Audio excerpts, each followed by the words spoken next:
kalau belum bisa mendapatkan predikat krimnya, maka TPPU-nya tidak bisa diproses.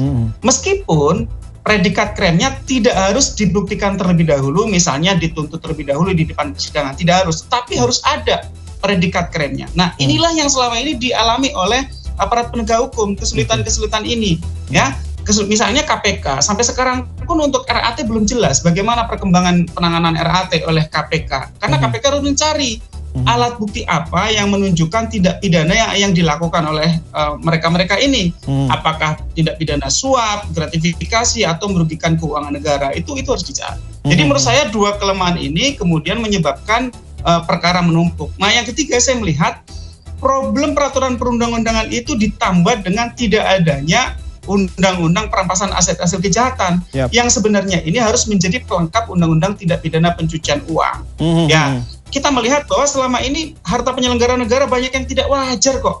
Ketidakwajaran tersebut bisa dibabat habis, dimiskinkan dengan instrumen undang-undang perampasan aset hasil kejahatan. Nah, tetapi memang ya ketiadaan peraturan perundang-undangan yang kita maksud sebagai undang-undang perampasan aset hasil kejahatan ini tidak boleh menurunkan tuntutan kita kepada aparat penegak hukum untuk menangani gitu ya. Nah, itu yang tadi saya sebut. Memang kinerja aparat penegak hukum juga memang masih bermasalah. Ya, ini tidak bisa menjadi excuse bagi KPK. Kalau KPK memang susah untuk mencari alat bukti tindak pidana asal, ya KPK menyerah saja. Berikan kepada Polri. Karena Polri bisa mengusut segala macam jenis tindak pidana. Ya, sehingga TPPU-nya bisa ditangani oleh Polri. Kalau KPK hanya terbatas tindak pidana korupsi saja. Jadi tidak semua jenis tindak pidana pencucian uang boleh ditangani KPK. Hanya tindak pidana pencucian uang yang tindak pidana asalnya adalah korupsi. Itulah yang bisa ditangani oleh KPK. Nah, jadi sekarang masyarakat menunggu. Masyarakat nggak mau tahu. Silakan aparat penegak hukum mana, mau KPK, mau kepolisian, mau kejaksaan. Proses dong 300 triliun ini, TPPU yang menurut Prof. Mahfud sudah sangat jelas ini.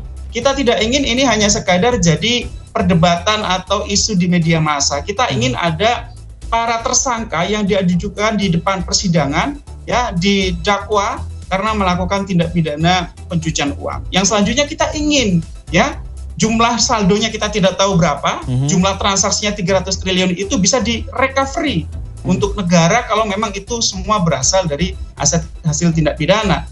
Kenapa? Ada satu adagium bahwa jangan sampai pelaku tindak pidana menikmati hasil kejahatan mereka. Sehingga hasil kejahatan mereka ini harus dirampas. Dengan instrumen apa? Yang sekarang ada adalah Undang-Undang TPPU. Itulah yang harus digunakan oleh aparat penegak hukum untuk saat ini. Sedangkan ke depan kita berharap Undang-Undang perampasan aset hasil kejahatan itulah yang kita tunggu-tunggu. Dan ini kasus-kasus ini menunjukkan urgensi Undang-Undang perampasan aset hasil kejahatan harga mati kalau memang Indonesia mau serius di dalam memiskinkan koruptor maupun pelaku kejahatan lainnya, narkotika, perdagangan orang, illegal logging, perbankan, kejahatan transaksi elektronik, kejahatan penipuan, penggelapan, juga di sektor keuangan dan kejahatan-kejahatan lain. Ada 26 jenis tindak pidana asal yang menjadi tindak pidana asal dari TPPU. Mas Iqbal. Mas Zainur, tapi berbicara soal perampasan ini, kan sebelumnya ada 2 RUU yang diajukan pemerintah terkait pemberantasan korupsi.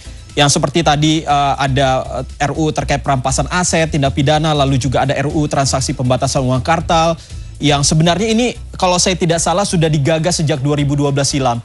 Tapi ternyata kenyataannya sampai saat ini belum disahkan. Apakah ini artinya bahwa RUU ini begitu menakutkankah bagi banyak pejabat publik sehingga sampai saat ini belum disahkan juga? Betul Mas Iqbal, memang harus seperti itu cara membacanya. Kenapa sih RUU perampasan aset hasil kejahatan dan RUU pembatasan transaksi uang kartal itu tidak segera disahkan? Ya karena memang elit-elit politik kita takut, para penyelenggara negara kita takut. Mereka takut akan kena bumerang peraturan yang dibuat oleh mereka sendiri. Karena apa?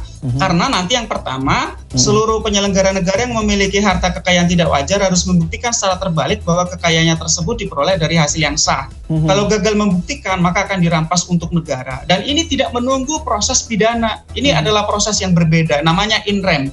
Kalau pidana, ini in personam, yang dikejar adalah orangnya, perbuatannya. Sedangkan kalau perampasan aset hasil kejahatan, yang dikejar adalah hartanya, sehingga Indonesia versus harta hasil kejahatan, bukan Indonesia versus orangnya begitu. Nah, yang kedua adalah pembatasan transaksi uang kartal. Betul Mas Iqbal, karena selama ini transaksi suap dan gratifikasi itu banyak menggunakan uang cash yang kemudian bisa diberikan secara langsung ataupun diberikan barang. Ya, ada misalnya transaksi korupsi itu menggunakan jam tangan mewah berharga 2,5 miliar ya. Orang menyuap hanya cukup dengan satu kotak berisi jam tangan begitu. Nah, itu bisa dibayangkan betapa efektifnya melakukan suap dengan barang yang mahal, branded, atau juga menggunakan uang cash. Kenapa sih para pelaku tindak pidana korupsi itu menggunakan uang cash, uang kartal? Karena mereka menghindari endusan PPATK. Karena semua transaksi yang mencurigakan itu berada dalam pantauan PPATK, dan oleh PPATK kemudian bisa ditindaklanjuti dengan menyusun LHA. Tetapi saya ingin katakan, benar, kita belum punya undang-undang pembatasan transaksi uang kartal, belum punya undang-undang perampasan aset hasil kejahatan, tetapi kan kita punya undang-undang TPPU